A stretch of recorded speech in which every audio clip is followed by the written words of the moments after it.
I'm in Houston, Texas today, where earlier today, in my capacity as the head of National Action Network, I led a ceremony to mark 5 years since the murder of George Floyd, an injustice that shook the world and reignited a global movement for police accountability and racial justice.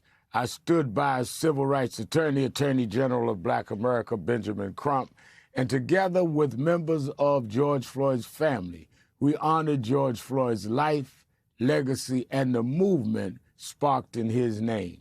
Joining me now is George Floyd's brother, who stood more than anyone I know for his brother and for the righteousness of the cause of others, Philonise Floyd. Philonise, first, let's talk about your thoughts and reflections on this day, 5 years after the death of your brother. Oh, it's a hell of a day. This was a celebration for not just me, my community. This is where we grew up at. We were born in it, not sworn in it.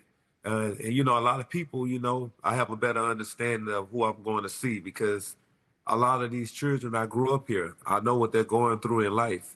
And I wanted to make sure that they get fed, they get the face paint, they get the jump balloons, they have the opportunity to keep George's legacy alive. Anything that you're trying to take away, we're going to always be able to present it to our kids. Even when they're going to sleep, we'll be able to read a story to them to let them know what's going on and what happened in the past with our ancestors.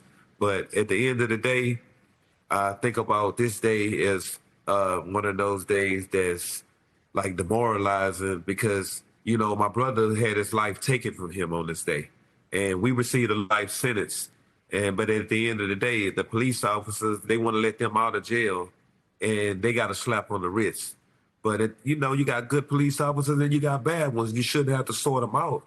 But that particular officer that day that murdered my brother on this day, he makes it one of the most demonic days ever when I think about them trying to pardon him and all of the stuff that's going on while we celebrate.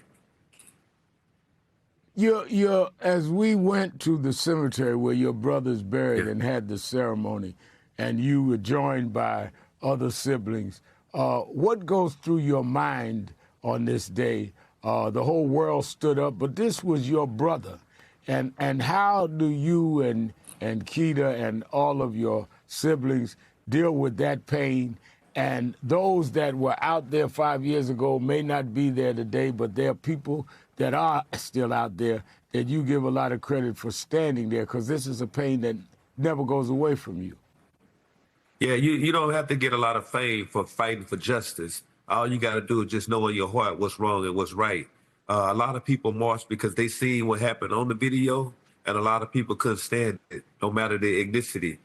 The people who marched for George, they were willing to get down on one knee and put their hands in the air and said, we're going to fight and we're going to make sure you all get justice and there's some type of accountability. And it wasn't just here. This was all around the globe. They got murals painted everywhere with George's face on it. So when you think about George, this is something that's a global thing. This is not something just here. People know what's going on. They know what's been happening. But the fact that the people who marched with us, they're still here because they're right now, they're screaming, say his name, George Floyd, just like we were doing this morning. Say his name, George. Now, I want to remind our audience that the Biden administration reached consent decrees with the city of Minneapolis and Louisville, Kentucky. Police departments did this after the killings of George Floyd and Breonna Taylor. And this week we learned that Trump's Department of Justice is dropping those police reform agreements, although both Minneapolis and Louisville say their police departments will continue the police reforms laid out in the federal consent decrees.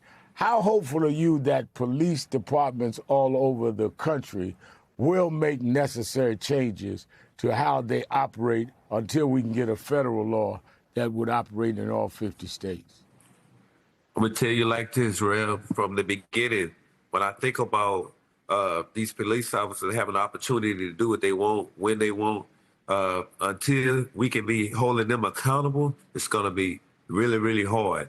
I had a glimpse of hope as the world stood with us But when we went into that courtroom, it seemed like everything faded away because they brought up anything and everything to try not to give these cops the time. These cops, they watched my brother, one that watched him and one sat on his neck for like over 9 minutes. And at the end of the day, it's nothing to talk about. You can see it. We shouldn't be talking about taking this off the list. We need to keep it here because his life mattered. All our lives matter. And not just Black lives, people of color lives matter too. Because we all here. Right. And we all in this community right now that we in. And inside the community is unity. And that's everywhere. So I was in New York with Eric Garner mother, and I was in Kentucky with Breonna Taylor and Ahmaud Arbery, all in Atlanta. These people are just like me. You've been with everybody. You've been with everybody. I've been with everybody. And you've stood strong. And on this day, that's why some of us wanted to be here with you at the gravesite, with you and your siblings. And we're going to stay with you all as long as it's necessary for any community that suffers any wrong. Philonise Floyd. But you know, Real, thanks. This is the thing about you. You've been doing this since grade school with me. I was in school and you was out here marching and fighting for people. You didn't care. They put you in jail, you get out of jail. Dr. King went to jail. Everybody went to jail. But we got to remember, one man in this world, he was crucified. You know what I mean? A good man. And look at him.